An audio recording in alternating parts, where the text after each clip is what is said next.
Seconde table ronde sur, c'est marqué l'hydrogène, énergie de demain. L'hydrogène, une source d'énergie dont on parle quelque peu en ce moment. Mais je suis sûr que vous allez apprendre des choses et surtout l'idée c'est de parler de l'hydrogène localement puisque autour de l'hydrogène il y a toutes les problématiques de production, de transport, de stockage et surtout d'utilisation par les collectivités, par les entreprises et par les particuliers. Les particuliers, on est d'accord que c'est pas pour tout de suite. Jingle. Ou pas.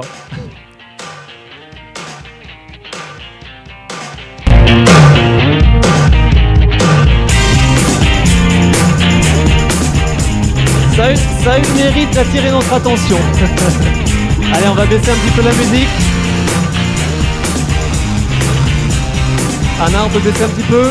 J'invite à me rejoindre sur scène, si vous voulez bien, Yann Rogaume, directeur adjoint du LERMAB. Yann Rogaume, le LERMAB, le laboratoire d'études et de recherche sur le matériau bois.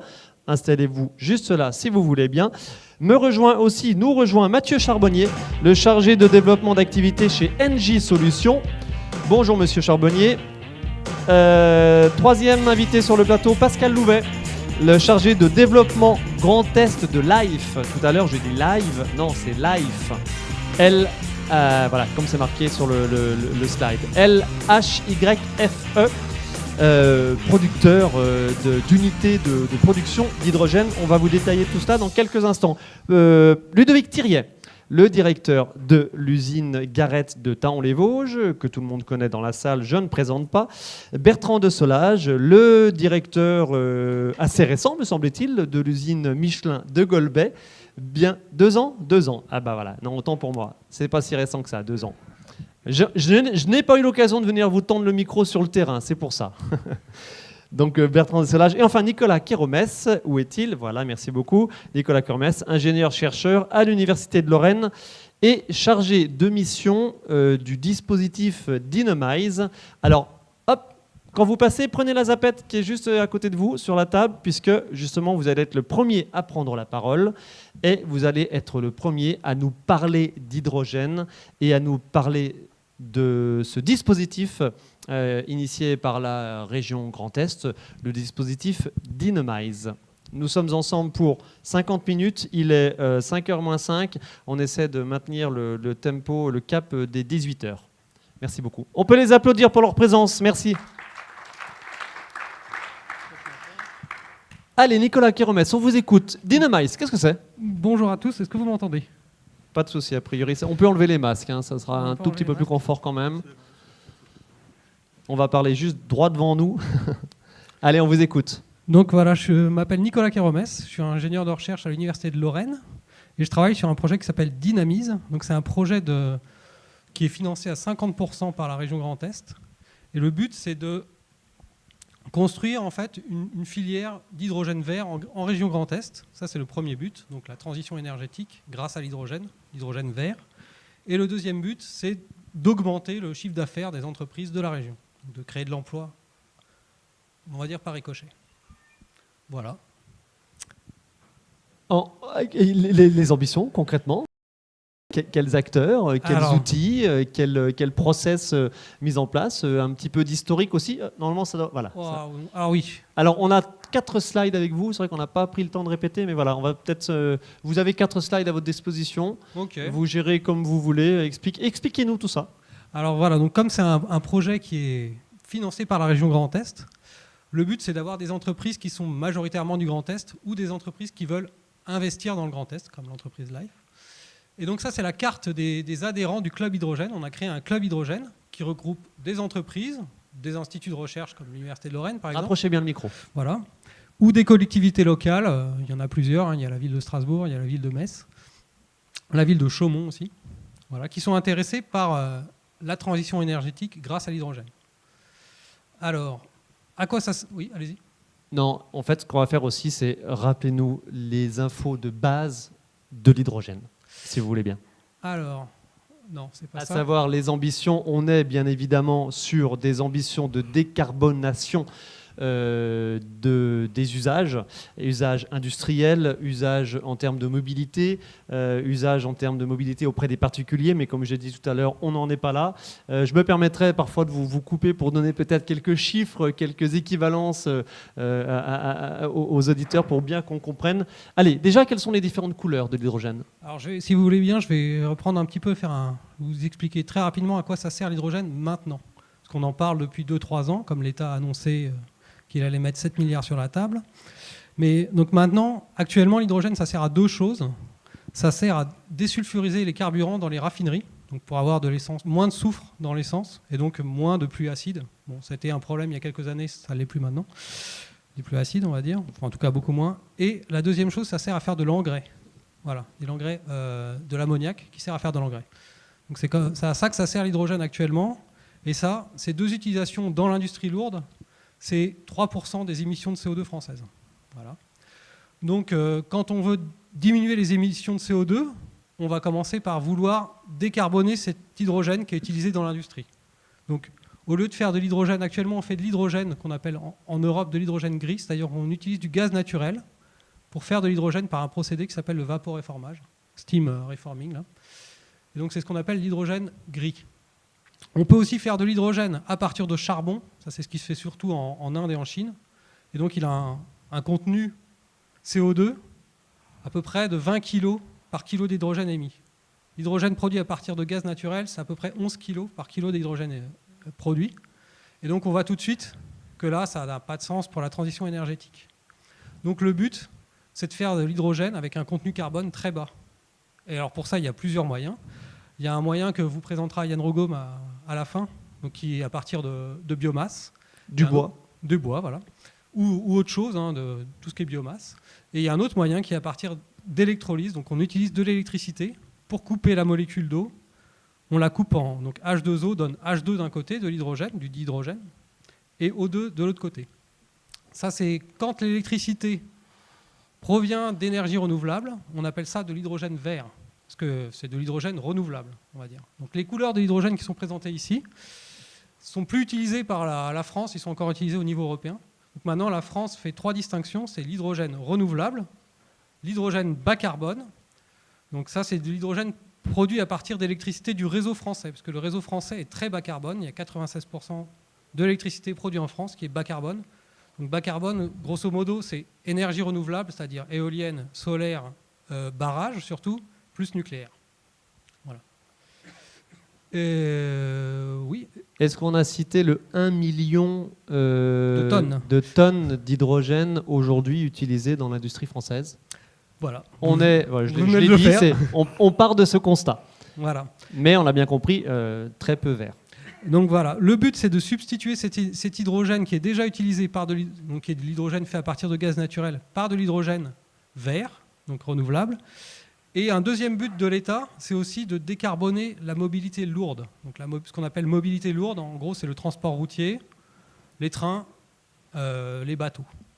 Voilà, et puis même les avions. Bon, ça, c'est on va dire une échéance de temps plus lointaine. Et donc, pourquoi la mobilité lourde et pas, par exemple, la voiture particulière ? Parce que pour la voiture particulière, l'électrique à batterie a un meilleur rendement, et donc l'hydrogène est moins pertinent. Pour la mobilité lourde, comme la densité énergétique de l'hydrogène est beaucoup plus importante que celle qu'on met dans une batterie, et ben en fait, plus le véhicule est lourd, plus c'est important. Et donc, quand si on doit faire un camion à batterie, ben, il faut tracter 4 tonnes de batterie pour le faire avancer. Alors qu'avec l'hydrogène, on diminue le poids, et donc là, ça devient intéressant en termes de rendement. Voilà. Si vous voulez bien, je vais vous donner une équivalence aussi à garder en tête tout au long de nos échanges. On va parler bien sûr beaucoup d'hydrogène vert. Aujourd'hui, l'hydrogène gris, la production d'1 kilo d'hydrogène gris dégage 10 kg de CO2, de gaz à effet de serre. L'enjeu, demain, évidemment, vous me dites si je me trompe, l'enjeu, demain, bien sûr, c'est qu'avec de l'hydrogène vert, on ne dégage plus que 1 kg. Produire 1 kg d'hydrogène vert, ça ne dégage pas, non pas 10 kg de CO2, mais seulement 1 kg. Donc le rapport de 1 à 10, il est facile à comprendre. On se garde ça en tête, bien évidemment. Merci beaucoup. Okay. Merci beaucoup, Nicolas Keromès, donc ingénieur-chercheur. On aura l'occasion de revenir ensemble sur 2-3 points, certainement. Si vous voulez bien, on va, donc vous avez bien compris, industrie, mobilité, ce sont les 2 thèmes, évidemment, que l'on va aborder au cours de cette petite heure. 3 exemples très concrets, là, tout de suite, maintenant. On va voir ce qu'il en est de chez Michelin, on va voir de ce qu'il en est chez Garrett et de ce qu'il en est chez Engie. Michelin, on va commencer avec vous, si vous voulez bien, Bertrand de Solage. Et juste avant de vous donner la parole, donc vous êtes, je le rappelle, le directeur de l'usine Michelin de Golbey. On écoute, si vous voulez bien, votre Madame Hydrogène au sein du groupe Michelin. Je me suis permis de couper un petit peu son intervention. Elle précisait, je vais le dire à sa place, qu'on est évidemment dans une actualité brûlante, dans le sens où lundi, la Commission européenne évidemment a lancé cette semaine de l'hydrogène. On est en plein dedans, avec évidemment énormément d'ambition au niveau européen. À ce niveau, on écoute, si vous voulez bien, votre responsable, enfin, Madame Hydrogène, je me permets de dire ça, de simplifier ça comme ça, au sein du groupe Michelin, Valérie Bouillon-Delporte. Vannes ou Épinal-Golbey sont des usines de renfort métallique avec des unités de tréfilage et de tressage de fil d'acier qui sont des composants qui entrent dans la fabrication des carcasses de pneumatiques, notamment poids lourds. Et dans ce process industriel, l'hydrogène est utilisé pour assurer le traitement thermique du fil dans une atmosphère sans oxygène afin d'éviter l'oxydation.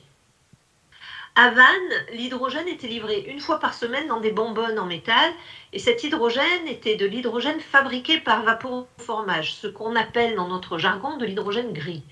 Pour fabriquer ce type d'hydrogène, il faut 10 kg de CO2 par kilo d'âge de produit. Dès 2016, Michelin et Engie se sont associés à Morbihan Énergie dans le cadre d'un appel à projet mené par l'ADEME qui s'appelait Territoire Hydrogène. L'objectif du projet était très simple, c'était remplacer l'hydrogène gris par de l'hydrogène vert, c'est-à-dire fabriqué par électrolyse utilisant de l'électricité issue d'énergie renouvelable. Cela permettait aussi aux usages industriels de Michelin d'utiliser sur son site de l'hydrogène pour son process de traitement thermique, mais aussi d'alimenter une station grand public située en bordure de l'usine Michelin.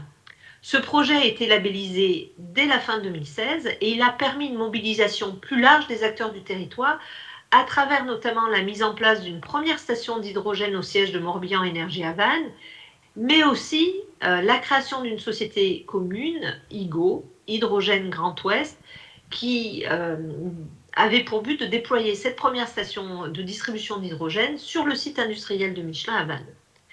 Dans le cadre de ce projet, le site de Michelin Vannes a mis à disposition une partie de son terrain, donc pour pouvoir implanter la production d'hydrogène par électrolyse. Était aussi le consommateur de l'hydrogène vert produit pour nos besoins industriels. Et le site a également permis l'implantation de la station de distribution d'hydrogène pour des usages mobilité à proximité de l'usine. Tout le monde y gagne. L'électrolyseur est surdimensionné pour alimenter à la fois l'usine et la station, avec à la clé, bien sûr, une compétitivité économique. Vous avez la chance d'avoir parmi vous aujourd'hui Bertrand de Solage, qui a été l'artisan de ce projet dès le début. Et j'espère que Bertrand arrivera à dupliquer ce projet sur le site de Golbey et je suis sûre qu'il saura répondre à toutes vos questions. Alors, l'hydrogène, c'est aussi un levier de croissance stratégique pour Michelin. Et l'engagement de Michelin dans le domaine de l'hydrogène n'est pas récent. C'est grâce à nos connaissances uniques dans les matériaux, à la vision de la nécessité d'une mobilité plus durable et à la volonté de participer à l'élaboration de la voiture du futur que Michelin a fait son entrée dans l'hydrogène, voici maintenant presque 20 ans. Les ambitions de Michelin dans le domaine de l'hydrogène sont multiples. Devenir avec Symbio, qui est une co-entreprise Michelin et Faurecia, l'un des leaders mondiaux des systèmes à hydrogène, avec un objectif de chiffre d'affaires de près de 1,5 milliard à l'horizon 2030. D'utiliser également notre expérience matériaux de haute technologie pour apporter une réponse industrielle sur certains matériaux utiles et pertinentes pour les technologies hydrogène, mais également favoriser l'émergence des écosystèmes de mobilité hydrogène. Et à ce titre, nous avons lancé en juillet dernier une filiale 100% Michelin qui s'appelle Wattea. Et Wattea, c'est un opérateur de mobilité de services zéro émission pour les professionnels. Et nous avons également initié aux côtés de la région Auvergne-Rhône-Alpes un des premiers écosystèmes de mobilité hydrogène à l'échelle d'une région. Enfin, dans notre stratégie, nous souhaitons accélérer le déploiement de cette mobilité hydrogène grâce au sport automobile, qui est un véritable laboratoire des innovations et une vitrine technologique. Michelin est donc convaincu que la mobilité hydrogène sera une des composantes essentielles de la mobilité propre et qui est complémentaire à la batterie électrique. Mais l'hydrogène va bien au-delà de la mobilité. C'est une solution très intéressante, bien sûr, pour lutter contre les émissions de CO2 et la pollution de l'air, mais aussi par sa flexibilité de production et d'utilisation. L'hydrogène devient une des clés de voûte de la transition énergétique. Nous considérons que l'hydrogène permettra notamment de décarboner la production d'acier, la chimie ou encore le chauffage urbain et bien évidemment le transport. C'est aussi et de loin une des rares technologies favorisant une souveraineté industrielle et énergétique pour l'Europe. Pour toutes ces raisons, l'hydrogène est un levier de croissance stratégique pour Michelin. Et d'ici 10 ans, une part significative de l'activité du groupe, entre 20 à 30%, sera réalisée en dehors des pneumatiques. Et l'hydrogène aura, bien entendu, sa place. Je vous souhaite donc une excellente session sur cette table ronde. Hydrogène, l'énergie de demain. Merci beaucoup, Bertrand. Je dis merci, elle n'est pas là, effectivement. Je lui dirai. Ouais, c'est gentil. Bertrand de Solage, donc le directeur de l'usine de Michelin de Golbey. Pardon, je n'ai pas dit le nombre de collaborateurs aujourd'hui. Nous sommes 430. Un des poids lourds, évidemment, en termes d'emploi et d'industrie sur notre département, et particulièrement sur l'agglomération d'Épinal. Un petit mot que je n'ai pas dit aussi en introduction par rapport à Michelin. Vous visez évidemment une neutralité carbone sur du long terme et une baisse de 50% des émissions de gaz à effet de serre d'ici 2030. Rappelez-nous l'usage aujourd'hui de l'hydrogène à l'usine juste à côté, à Golbey.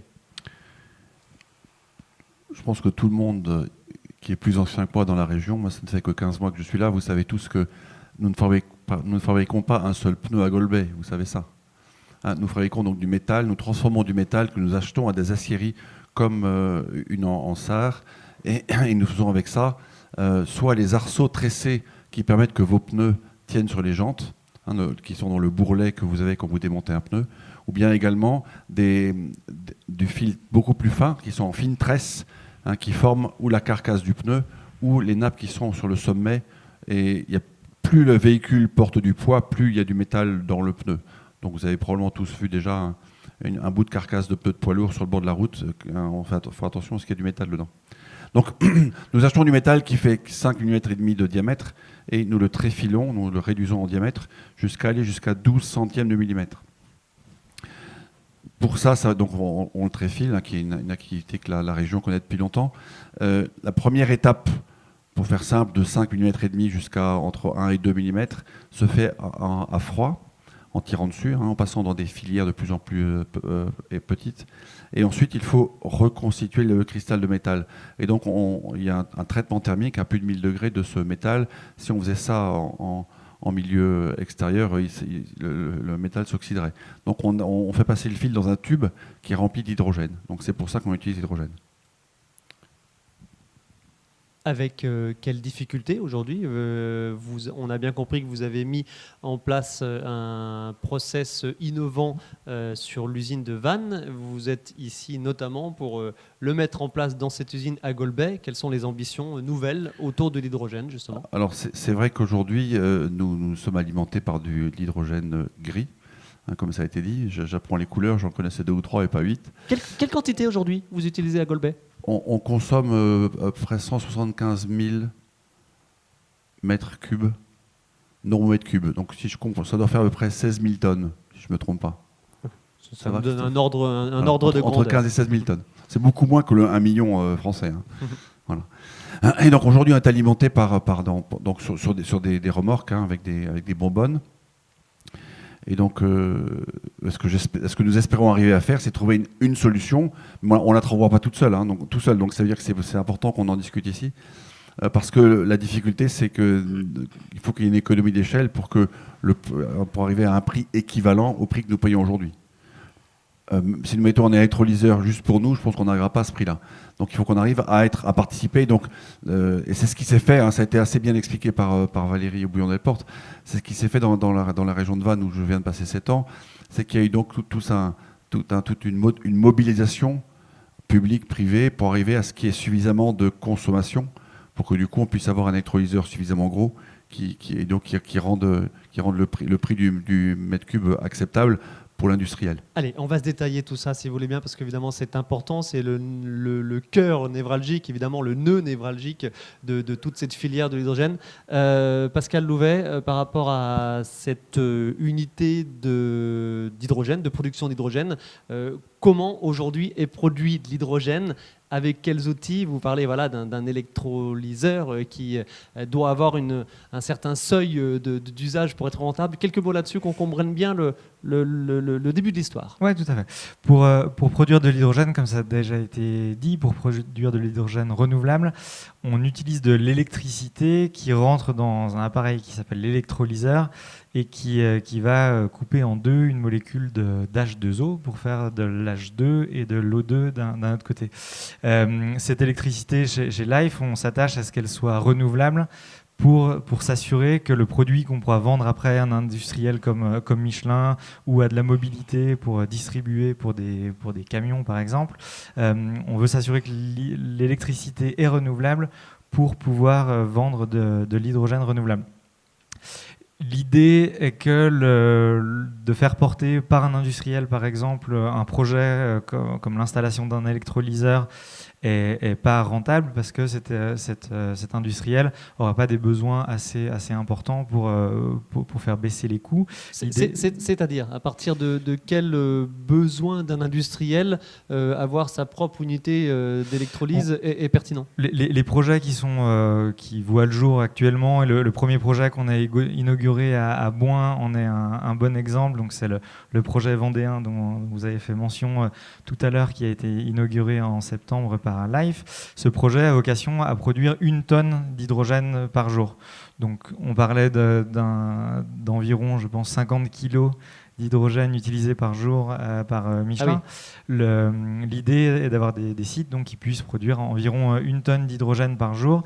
Et donc il y a un besoin de travailler dans un écosystème avec plusieurs usagers qui pourront faire monter les usages et intéresser tout le monde.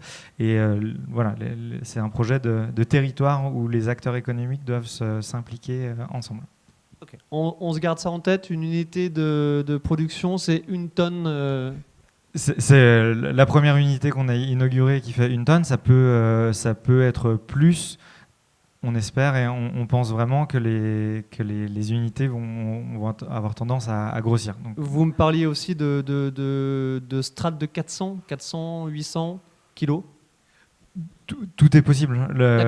Tout est possible.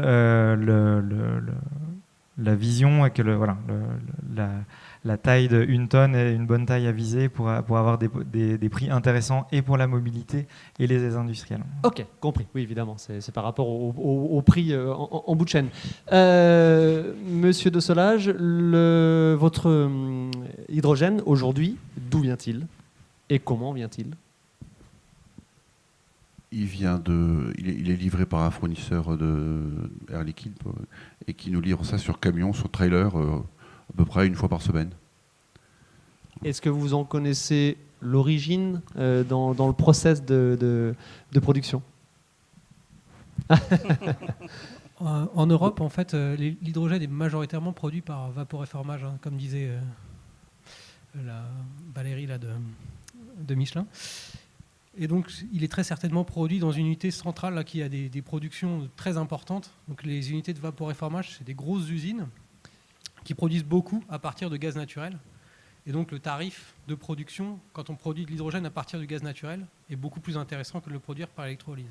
C'est pour ça qu'en général, les producteurs d'hydrogène vert demandent des subventions à l'État. Pascal Louvet, vous vouliez intervenir? Non, ce qui est intéressant, c'est que ces zones de production il y en a quelques-unes en France, et elles sont forcément plus éloignées des usages que de la production d'hydrogène vert qui peut se rapprocher des usages, parce que les dimensions dont on parle sont beaucoup plus modestes que ces très très grosses usines qui en plus polluent beaucoup. L'avantage de l'hydrogène vert, c'est qu'on s'installe sur un territoire sans polluer le territoire. Voilà. Bertrand Le Solage, vous avez d'autres usages en cours de développement de l'hydrogène chez Michelin? On parlait de mobilité tout à l'heure. À Golbey, non. À Golbey, non. Dans le groupe, évidemment, énormément. Hein. Le groupe, la filiale Symbio avec Forestia est un très bon exemple. Donc il y a énormément de développement. Mais pour nous, c'est l'utilisation, comme je l'ai dit, dans le traitement thermique. J'ajouterais avec une pointe d'humour que venir en camion, ça va très bien, sauf quand il y a de la neige. Donc effectivement, si on le produit localement, c'est encore mieux. C'est un petit peu d'actualité.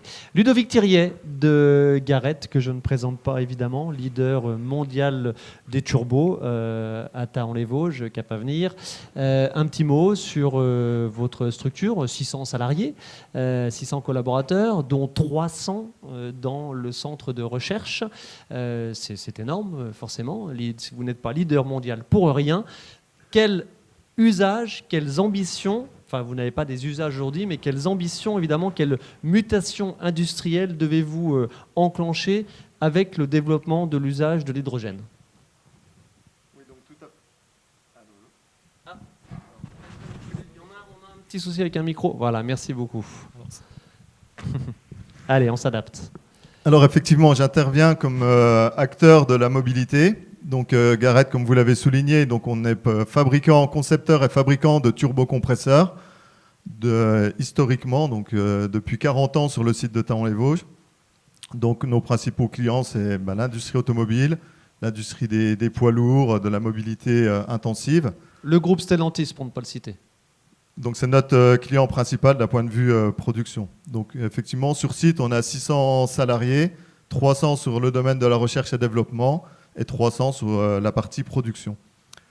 Donc pendant 40 ans, effectivement, on a surfé sur la vague du moteur à combustion, donc avec une croissance naturelle, puisque le turbo, en fait, est devenu un élément indispensable au moteur à combustion. Donc c'était même plus une option ces derniers temps pour les constructeurs. Donc le turbo favorisait bien sûr la réduction de consommation, la réduction de CO2. Donc on était déjà dans cette problématique depuis longtemps et on y a contribué, on continue à y contribuer. Et puis récemment, effectivement, donc là, il y a des enjeux écologiques qui sont apparus, une vraie volonté politique de basculer vers de l'électrique. Quand on dit électrique, effectivement, le véhicule passager, aujourd'hui, on parle de véhicules tout électriques, avec batterie. Et pour la mobilité lourde, ce qui a été dit, effectivement, donc là, on s'oriente plus sur des technologies d'hydrogène, puisque l'électrique ne répond pas aux besoins par rapport à la charge de batterie, etc. Donc pour nous, effectivement, c'est une transition, c'est une diversification, c'est un relais de croissance. Qu'on comprenne bien, pardonnez-moi, qu'on comprenne bien quelle incidence cette évolution dans les moteurs des voitures qui passerait donc à l'hydrogène, quelle incidence chez vous? Alors c'est une incidence moyen terme. Hein. Le moteur à combustion n'est pas mort, loin de là. Alors lui aussi, il évolue puisqu'on parle beaucoup de véhicules hybrides. Aujourd'hui, l'Union européenne pousse pour justement durcir les normes d'émissions CO2. À ce jour, on est à 95 grammes par kilomètre d'émissions. Donc ça, c'est le seuil imposé aux constructeurs. En 2026, avec les normes Euro 7, on va passer autour des 83 grammes. Et puis, ce qui était prévu jusqu'alors en 2030, c'était d'être à 58 grammes. Aujourd'hui, l'Union européenne pousse pour... alors, c'est un nom un peu barbare, c'est le Fit for 55. Et en fait, il voudrait qu'à horizon 2030, on soit déjà à un seuil de 43 grammes. Ça veut dire que ça rabat complètement les cartes au niveau de l'industrie automobile. Et aujourd'hui, le moteur à combustion pur ne peut pas, technologiquement, ne peut pas atteindre les normes qui nous seront imposées peut-être à horizon 2030. Donc l'alternative, c'est l'hybride. Et puis bien sûr, l'hydrogène. Alors aujourd'hui, pas forcément la pile à combustible avec l'hydrogène. On parle aussi de moteurs à combustion capables d'utiliser de l'hydrogène en lieu et place d'essence ou de diesel, qui peut être une alternative, mais c'est plutôt des alternatives un peu plus long terme. Petit aparté, pardonnez-moi. La pile à combustible, Pascal Louvet, en 2 mots. Expliquez-nous la pile à combustible.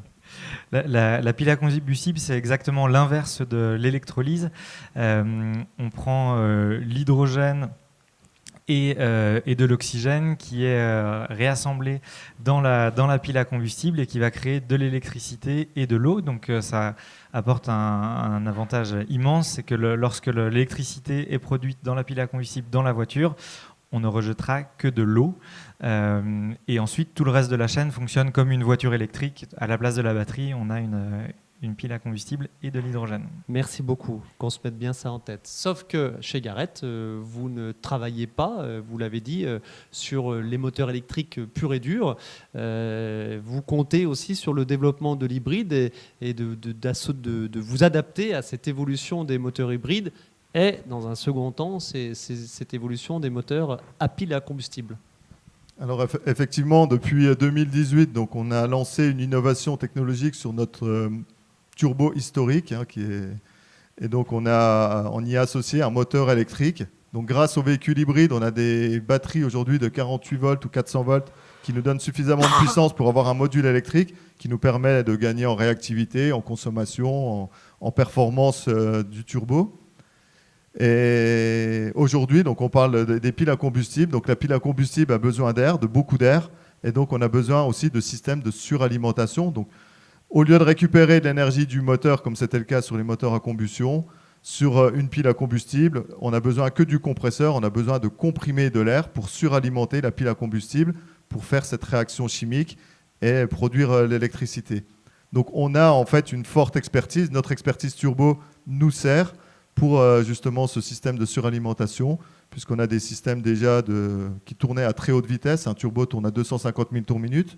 Et quand on parle de compresseur pour une pile à combustible, on parle de vitesse de rotation de 100 000, 110 000 tours minute pour Garrett, alors que nos concurrents, eux, ont des systèmes qui tournent à beaucoup moindre vitesse. Donc ça nous donne aussi quelques avantages compétitifs pour faire cette conversion. Nous sommes sur un salon de l'innovation. Comment abordez-vous toute cette problématique en interne chez vous? On est sur de l'innovation, de la recherche d'innovation constante. Sur les 300 de votre centre de recherche, il y en a 60 qui travaillent sur toutes ces technologies autour de l'hydrogène, c'est ça? Alors, on a 60 ingénieurs de développement sur ces nouvelles technologies électriques.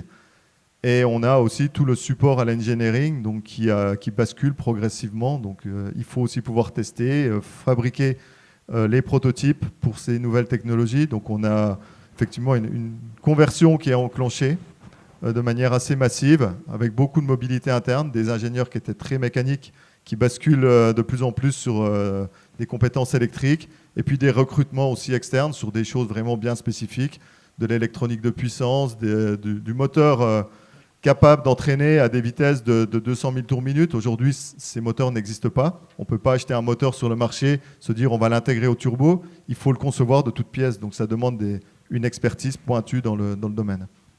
Merci beaucoup. Est-ce qu'on a été clair jusqu'à maintenant? Si je peux me permettre de poser cette question, c'est que dans l'absolu, si vous êtes perdu, c'est vrai, sur un tel ou tel point, voilà, n'hésitez pas à prendre la parole. Ce n'est pas spécialement prévu, mais on est entre nous, on va en profiter. Tout le monde suit, pas de problème? Je voulais juste rajouter un point, puisque on dit que la pile à combustible n'est pas très adaptée pour le véhicule particulier.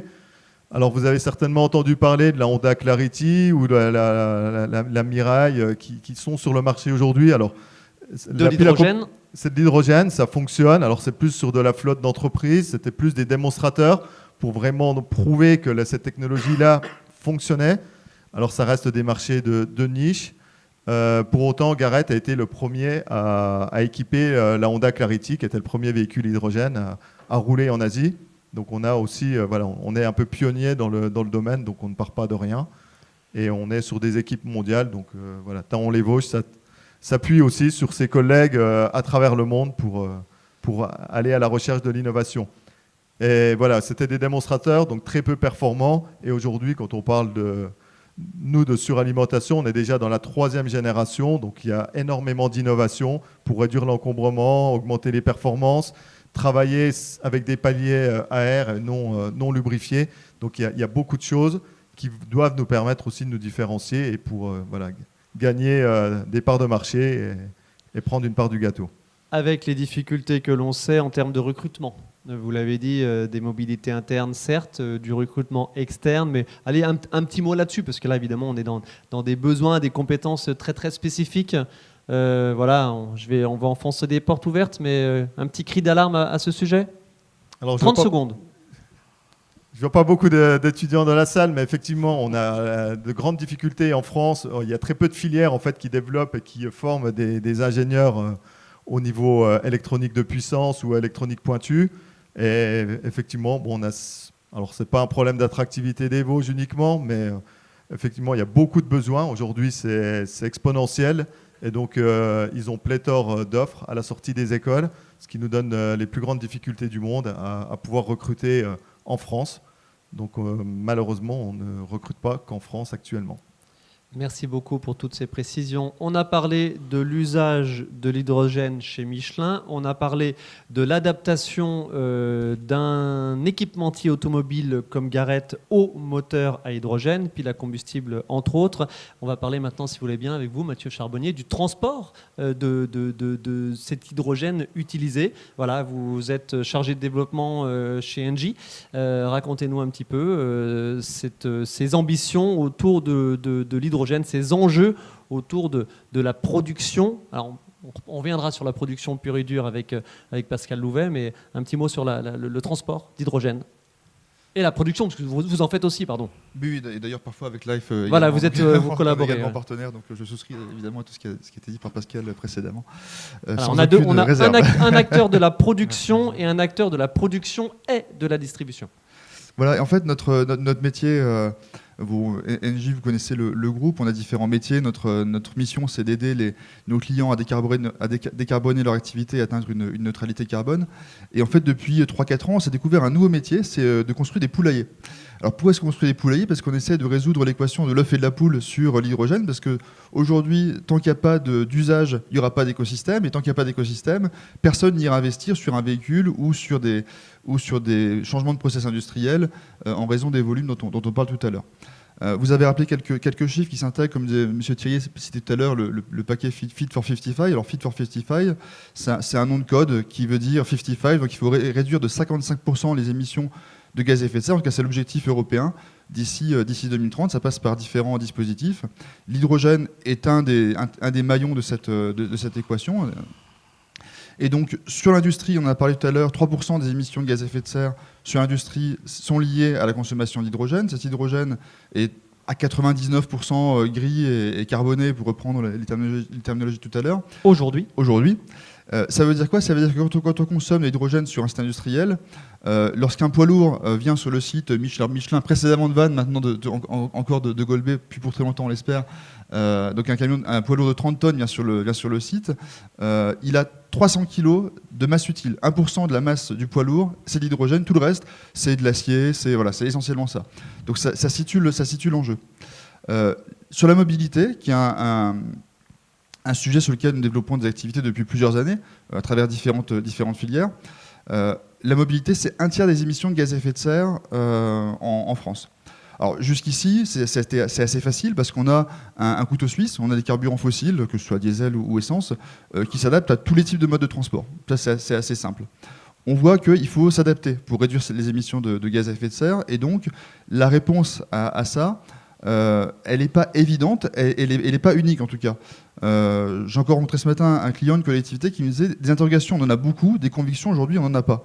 Parce que on voit différents vecteurs qui émergent. Alors on voit le véhicule électrique qui commence à devenir mature de plus en plus. On voit le gaz naturel pour véhicules, le GNV, qui commence également à être prêt maintenant à se déployer sur des grandes flottes de véhicules. Et l'hydrogène dont on parle ici, qui combine les avantages des uns et des autres, qui est une filière naissante. Et comme le disait précédemment Madame Bellery, dans toute démarche d'innovation, on a les quelques-uns qui sont convaincus d'office, et c'est ainsi que depuis plus de 2 ans, nous fournissons l'hydrogène à des collectivités comme à Pau ou à Lens en Hauts-de-France pour des flottes de bus. Mais le ventre mou, les 80% qui qui feront que l'hydrogène se développera ou ne se développera pas reste à convaincre. Et pour cela, plusieurs moyens.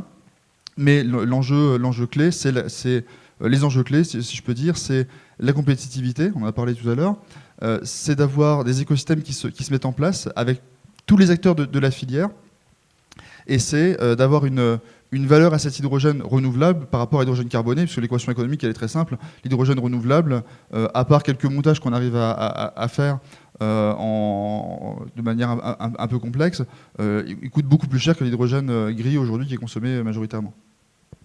Un petit mot sur ce transport de l'hydrogène. On l'a bien compris, vous l'avez dit tout à l'heure, l'idée c'est d'implanter, de développer des écosystèmes où on a la production et la consommation.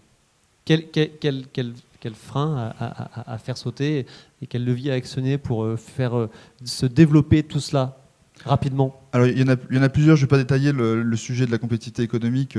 Les systèmes d'aide essayent d'y parvenir. L'enjeu, c'est aussi pour ce qu'on voit sur le véhicule électrique. On peut faire l'analogie quand maintenant, de plus en plus de personnes, peut-être dans la salle, vous avez un véhicule électrique. Quand vous faites des longues distances, sur un véhicule thermique, on ne se pose pas la question. On trouvera des stations à essence sur sa route de vacances ou pour le travail. Pour des véhicules électriques, des bornes de recharge, on commence à y arriver. Avec des systèmes de cartographie qui existent, pour que l'hydrogène émerge, il est nécessaire que les systèmes soient maillés au niveau local, régional et sur de la longue distance. Au niveau local, parce que quand je fais 100 ou 200 km, je vais être sûr de pouvoir rentrer chez moi le soir.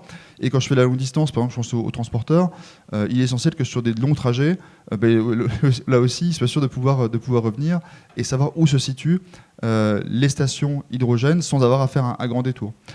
C'est aussi un enjeu de filière. On a parlé tout à l'heure avec l'exemple de Garrett des véhicules. Pour les transporteurs comme pour les collectivités et pour les exploitants de services publics, je pense au transport urbain ou aux collectes de déchets, s'il n'y a pas de services de maintenance, de services après-vente qui puissent ensuite accompagner en cas de panne, qui puissent venir dépanner ou trouver une solution rapidement, la filière aura du mal à décoller. Et tout ça, je rejoins ce que disait précédemment M. Thierry également, ça passe aussi par la formation. Alors dans son domaine plutôt sur l'électronique de puissance et toutes les filières de formation liées à la fabrication de moteurs. Pour l'hydrogène, c'est pareil, on a besoin de mécaniciens, on a besoin d'électroniciens qui savent ensuite réparer des équipements, que ce soit sur la production ou sur les équipements qui consomment des hydrogènes sur les véhicules. On a beaucoup parlé de mobilité là, depuis le début de cette table ronde. Un chiffre aussi à se mettre en tête. Pour parcourir aujourd'hui 100 km, dites-moi si je me trompe, pour parcourir 100 km avec un véhicule qui tourne à l'hydrogène, c'est 1 kg d'hydrogène qui est consommé, grosso modo. Voilà. 1 kg, 100 km. Pour un véhicule léger. Pour un véhicule léger, oui, pardon, pour une voiture. Voilà, pour une voiture. Pascal Louvet, gardez le micro justement. Allez, un petit mot sur. Donc, on a bien compris tous les enjeux qu'il y a autour de cette filière de l'hydrogène. Il y a des territoires qui sont déjà bien avancés en la matière. En l'occurrence, le territoire où est né LIFE, qui a été créé par un ancien ingénieur-chercheur issu du CEA. Du CEA, tout à fait. Donc, évidemment, centre à l'énergie. Centrale énergie atomique. Ouais. Centrale énergie atomique. Allez, LIFE, en quelques mots, vous êtes le leader, vous entendez être le leader sur la production d'hydrogène vert. Oui, tout à fait. Donc, comme disait Mathieu, sur l'hydrogène, il y a la production et la distribution. LIFE se place uniquement sur la production d'hydrogène vert. Et donc, nous, on développe des sites de production d'hydrogène directement aux énergies renouvelables, comme je le disais auparavant. Lesquelles aujourd'hui, principalement? De l'éolien principalement. En complément, on peut utiliser du solaire, de l'hydroélectricité. Voilà, tout type d'énergie renouvelable est évidemment utilisable. Et la vocation de LIFE, c'est de mailler le territoire français, mais aussi européen, avec des sites de production qui se rapprochent de la distribution et des usages pour limiter le transport de l'hydrogène, parce que transporter de l'hydrogène c'est très cher et donc il faut limiter au maximum le transport jusqu'aux usages. Et très polluant tant que les poids lourds ne tournent pas à l'hydrogène. Et polluant tant que les poids lourds ne tournent pas à l'hydrogène. Et on voit aussi des projets se développer en Allemagne. Donc on a pu annoncer hier par exemple que Life va produire de l'hydrogène pour la Deutsche Bahn, pour livrer de l'hydrogène pour des trains hydrogène en Allemagne. Donc voilà, les sociétés françaises s'exportent aussi en Allemagne.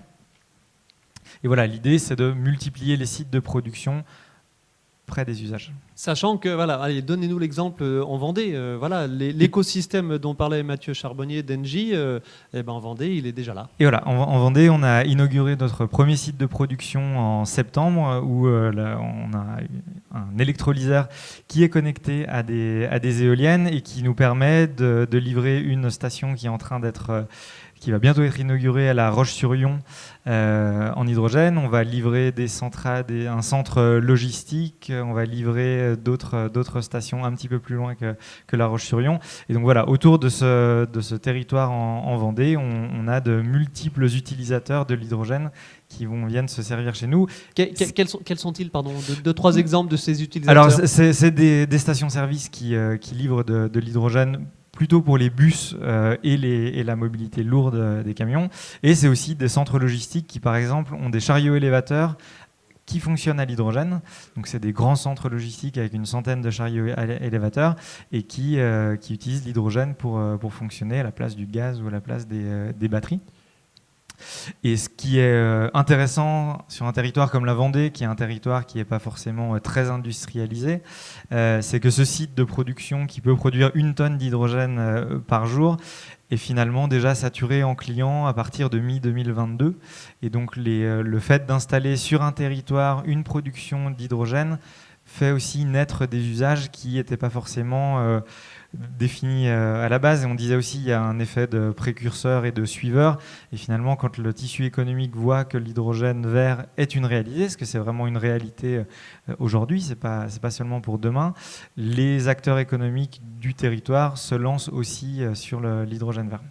Un petit mot en termes d'innovation, on est sur un salon d'innovation. Quelle est-elle aujourd'hui l'innovation dans ce secteur de la production, de fabrication, de production d'hydrogène vert?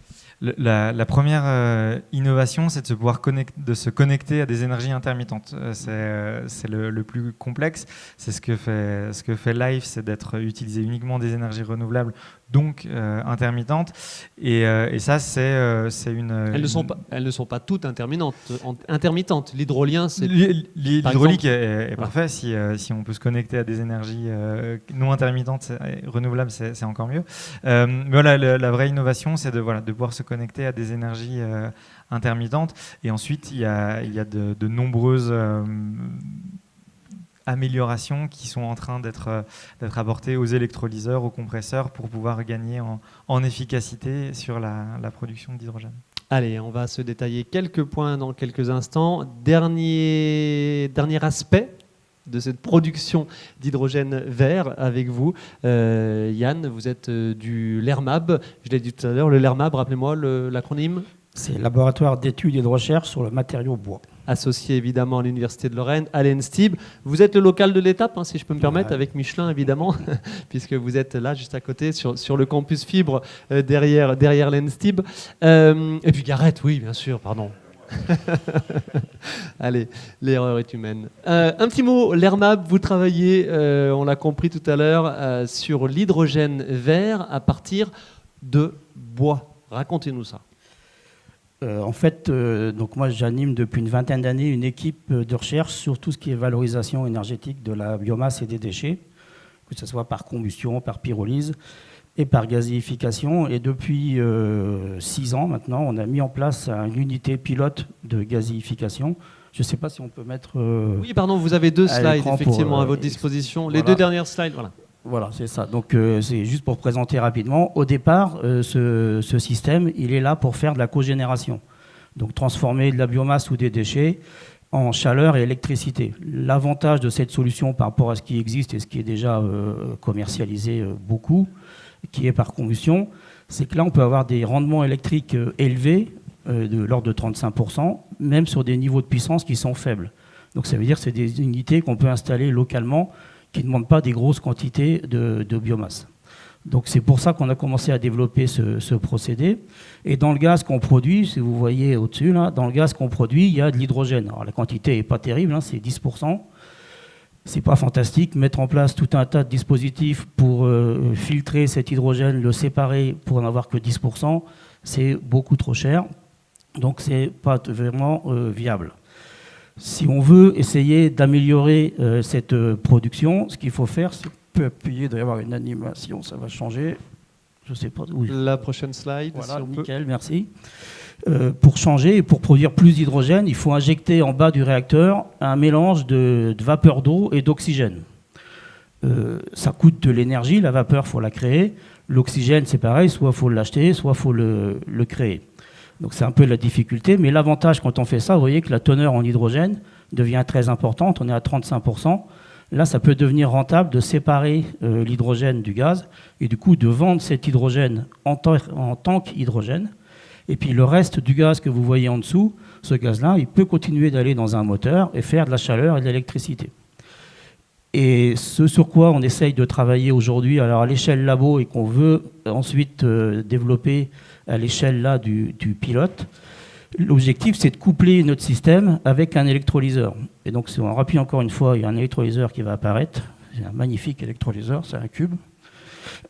Il est moins beau que les Life. Hein.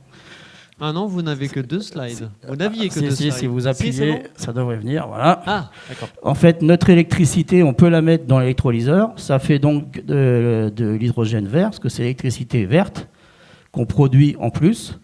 Et le déchet, entre guillemets, d'électrolyseur, qui est de l'oxygène qui aujourd'hui est balancé dehors, nous, il nous intéresse pour mettre dans notre gazéifieur. Et donc, en couplant les deux, ça nous permet de monter un système qui va produire de l'hydrogène. La chaleur que vous avez, on peut s'en servir pour faire la vapeur dont on a besoin également. Donc, en fait, on a un système fermé dans lequel, à partir de biomasse à l'origine, on peut produire que de l'hydrogène et en couplant avec un électrolyseur. Donc c'est à l'état aujourd'hui de travaux de recherche. Ça mérite d'être aidé pour fonctionner, parce qu'aujourd'hui c'est juste, j'allais dire, des calculs qu'on a fait. C'est pas nouveau, hein. Vous êtes dessus depuis 2015. Alors 2015, c'est la cogénération. La production d'hydrogène, on est dessus depuis 3-4 ans. D'accord. D'ailleurs, pour ceux que ça intéresse, il y a une thèse qui se soutient le 13. Vous pouvez m'envoyer un mail si ça vous intéresse et je vous transférerai le lien. On peut la suivre à distance. C'est une thèse sur un bilan un peu technico-économique, justement, de la production d'hydrogène à partir de biomasse. C'est pas technique, c'est très technique, économique, environnemental. Quels sont les impacts, avec plein de solutions. Et du coup, c'est un peu exploratoire pour voir ce qu'on peut faire. C'est dans ce cadre-là qu'on a développé un peu cette idée qu'on cherche aujourd'hui à essayer de faire financer pour avancer. Et contrairement aux collègues qui sont là, moi je ne vends rien, sauf mes neurones. Pardonnez-moi, mais on va donner quelques valeurs si vous voulez bien. 1 tonne de bois dans ce process, gazéifié ou pyrogazéifié, c'est le terme que vous utilisez. On peut faire les deux. Ouais. Les deux, ça marche. Allez, 1 tonne de bois pyrogazéifié, ça permet d'obtenir 250 mètres cubes d'hydrogène aujourd'hui. Ça, c'est quand on a 10% dans le gaz. Voilà. Demain, avec l'évolution donc de ce pourcentage du gaz, grosso modo, on est sur du 700-800 kg d'hydrogène. J'ai fait ça de tête dans ma voiture hier, donc ça mérite d'être revérifié. En tout cas, ce qui est sûr, c'est qu'on multiplie par 3 ou 4 la production. Quoi. D'accord. On l'a bien compris, c'est toujours au stade expérimental. C'est votre rôle au LERMAB. Quelle maturité cette technologie a-t-elle et quel écho a-t-elle auprès des producteurs d'unités de production d'hydrogène ? Aujourd'hui, le pilote de gazéification qu'on a monté pour développer la cogénération, on est en train de faire des tests depuis 1 an ou 2 maintenant pour des industriels qui veulent monter des projets. Donc on est, ça y est, à la phase montage de projet. Donc ça a mis 6 ans entre le moment où nous, on a monté notre truc et le moment où maintenant ça commence à s'installer en France. D'autres pays, d'autres territoires sont plus en avance ou c'est vraiment là une exclusivité spinalienne, vosgienne ? Alors pour tout vous dire, c'est assez compliqué, mais la technologie, elle est espagnole à l'origine, par exemple, qu'on utilise là. On l'a adaptée. Après, en termes de recherche et développement dans les sujets de la gazéification, Nancy et Épinal sont reconnus en termes français et européen comme le centre de base. Il y a d'autres centres, d'autres personnes qui travaillent. Le CEA travaille notamment dessus. Il y a un centre aussi à Albi. Il y a 2-3, il y a Toulouse un petit peu, mais on est connu comme étant le plus gros centre quand on met toutes les forces ensemble sur ces aspects-là. Et évidemment, on pense à la ressource qui est ressource bien gérée, évidemment, de façon très globale aujourd'hui. Et notre objectif reste de faire c'est un des aspects qu'on pense vraiment pertinent, c'est rester sur des niveaux de puissance relativement faibles. Donc, c'est pas de faire une gigantesque unité comme ça se fait aujourd'hui pour le réformage. C'est plutôt qu'on peut en installer 10 dans un département sans que ça pose de problème de ressources. Ok. Pascal Louvet, votre analyse, votre regard Très bien. L'objectif de Live, c'est de vraiment pousser l'hydrogène vert pour la décarbonation. C'est la raison d'être de l'entreprise, c'est de décarboner, d'aider à décarboner les usages de la mobilité et de l'industrie. On a une approche qu'on appelle agnostique au niveau de la technologie. Donc, on pourrait à terme utiliser d'autres technologies que l'électrolyse une fois la technologie mature. Notre objectif actuellement est de pouvoir livrer aux industriels et à la mobilité un hydrogène à un prix contrôlé et à un prix qu'on peut vendre dès maintenant et s'engager sur un prix.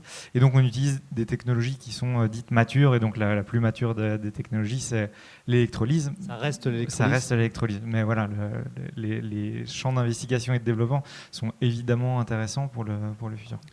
Qu'en dit Engie, un autre producteur d'hydrogène?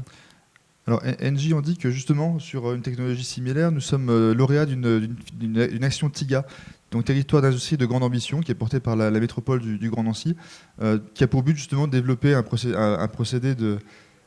Et la communauté d'agglomération, pardon,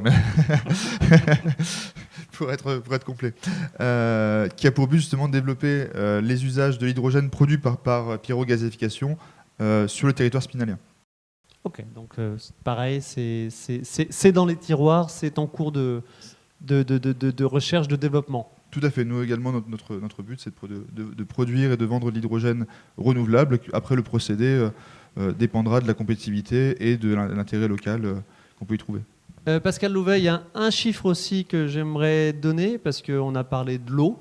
On ne peut pas ne pas parler de la sécheresse quand on parle d'eau aujourd'hui. Ouais. Quelle quantité d'eau est utilisée dans de la production d'hydrogène? Tout à fait. Une unité de production d'hydrogène d'1 tonne, donc ce qui est fait en Vendée, utilise environ 20 mètres cubes d'eau par jour pour la production de cet hydrogène. C'est très peu. C'est très peu. C'est très peu quand on compare à des sites industriels on a ici Norskog qui utilise sûrement de l'eau dans son procédé, qui aura des utilisations bien supérieures, parce que l'eau contient en fait énormément d'énergie sous forme d'hydrogène. Et donc voilà, il y a des besoins en eau qui sont faibles. Et en plus, l'eau qui est utilisée dans l'électrolyse, c'est de l'eau qui est vraiment ultra pure. Donc on doit purifier cette eau. Et sur l'objectif de Live, c'est d'épargner les ressources au plus possible et de préserver les ressources. Et donc sur notre site en Vendée, on utilise de l'eau de mer et pas de l'eau douce pour éviter d'utiliser l'eau douce sur un territoire où il y a des stress hydriques en été. Et dans d'autres territoires qui pourraient avoir des problèmes de sécheresse en été, on peut aussi utiliser des effluents d'industriels, par exemple, pour éviter d'utiliser cette eau douce qui est précieuse. Mathieu Charbonnier ? Mais juste apporter une précision sur les 20 mètres cubes. En fait, on n'utilise que la moitié, puisqu'en fait, la moitié de cette eau est utilisée pour être c'est le processus d'osmose de l'eau pour déminéraliser et avoir de l'eau extra pure en entrée de l'électrolyseur. Donc la moitié, celle qui a des minéraux de manière concentrée, peut être rejetée dans la nappe phréatique en surveillant bien sûr les niveaux.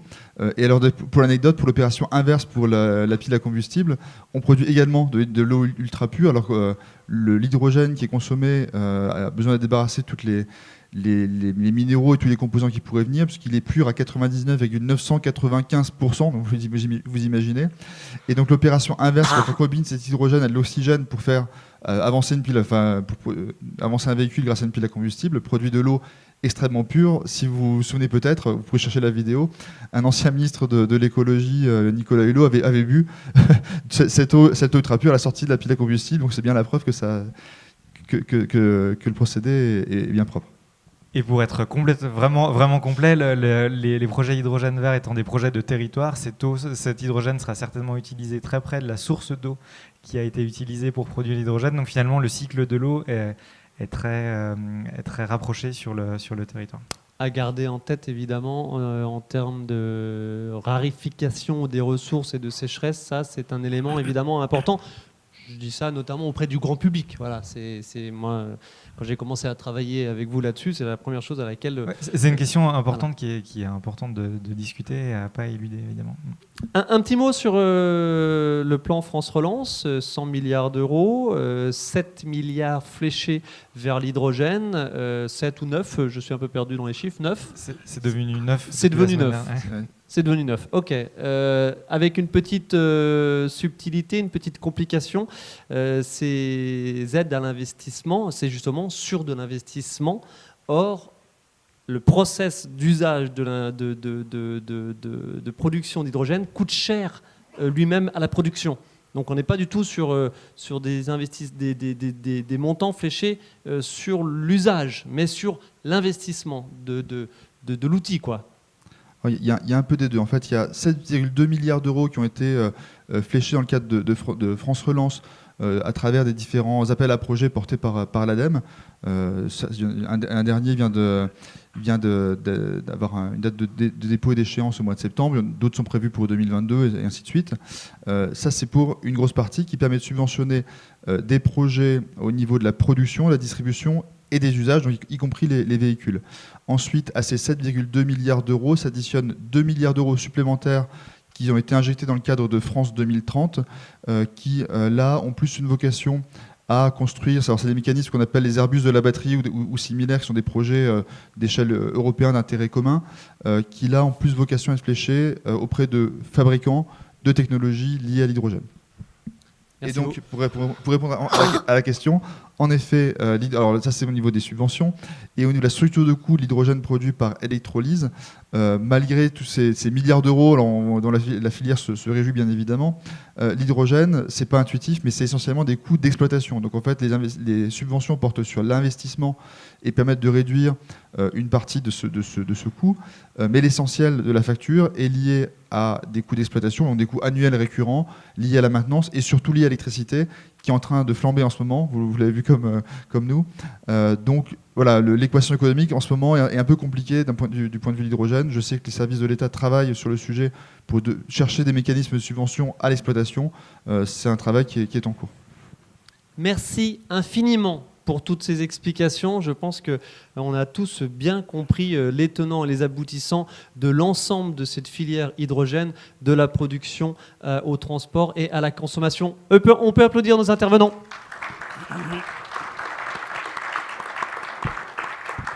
On va rester là parce que je ne doute pas qu'il y ait quand même quelques questions à ce sujet dans la salle, tant de la part de cadres, de chefs d'entreprise. Je vais me répéter, pardonnez-moi, mais allez-y, profitez-en. On a du beau monde sur la scène ici du Centre des Congrès d'Épinal pour répondre à vos questions. L'hydrogène, pas de questions autour de l'hydrogène? Allez, une première ici. Rappelez-nous votre nom, prénom, fonction, entreprise. Bonjour, Michael Grivel, société FIF Cryo. Oui, pardon. Donc on est fabricant d'échangeurs, on est dans le domaine de la liquéfaction. Et une question, vous qui êtes les spécialistes, comment voyez-vous l'avenir vis-à-vis de l'hydrogène, plutôt sous forme de gaz ou plutôt sous forme liquéfiée? Qui répond? Ça dépendra de Daimler. De Mercedes qui fabrique des camions. Donc en fait, effectivement, pour transporter de l'hydrogène, on peut le transporter soit sous forme gazeuse, soit sous forme liquéfiée à moins 230 et quelques degrés.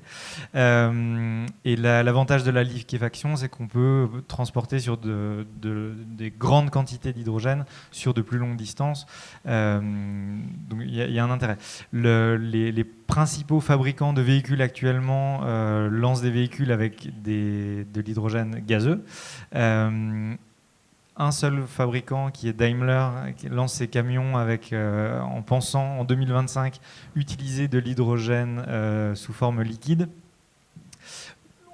Le point de vue de Live, c'est que c'est pas encore tranché entre les deux options. C'est pour l'instant le seul à se lancer là-dessus, et il commence à y avoir quand même certains messages pour dire que voilà, si la filière commence en gazeux, on commencera en gazeux, on passera peut-être plus tard au liquide. Voilà, je pense qu'on va rester sur du gazeux quand même un certain nombre d'années avant de passer au liquide. Mathieu, si tu as d'autres visions. Je peux peut-être me permettre d'ajouter un complément.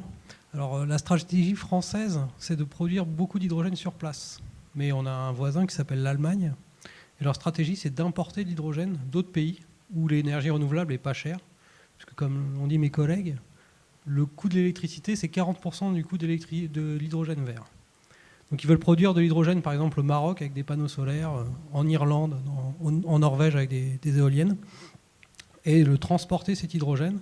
Et pour le transporter sur des longues distances, ce sera forcément ou de l'hydrogène liquide, ou des pipelines, quoi. Donc ça, il faut construire le pipeline. Ou alors, on peut le transporter aussi sous forme d'ammoniac, qui est une des voies qui est envisagée. Donc l'hydrogène liquide, pour le transport longue distance, part avec un temps d'avance, on va dire. Évidemment, ce n'est pas anodin si c'est vous qui avez posé cette question. On est bien d'accord. D'autres questions dans le public? L'hydrogène, vous avez tout compris sur les différents enjeux autour de cet hydrogène? C'est bon pour vous? Eh bien écoutez, merci beaucoup. On peut encore applaudir nos intervenants. Merci infiniment, vraiment. Bravo à la sélection, évidemment, de vos territoires, de vos profils réciproques. Si on aurait pu parler effectivement des ambitions des collectivités locales au sujet de l'hydrogène, on aura peut-être l'occasion à un autre moment. Voilà. Il est 18h, on se donne, si vous voulez bien, 10 minutes, un quart d'heure, allez, un quart d'heure quand même, pour profiter encore des quelques stands, profiter des mini-ateliers, je ne sais pas s'ils ont encore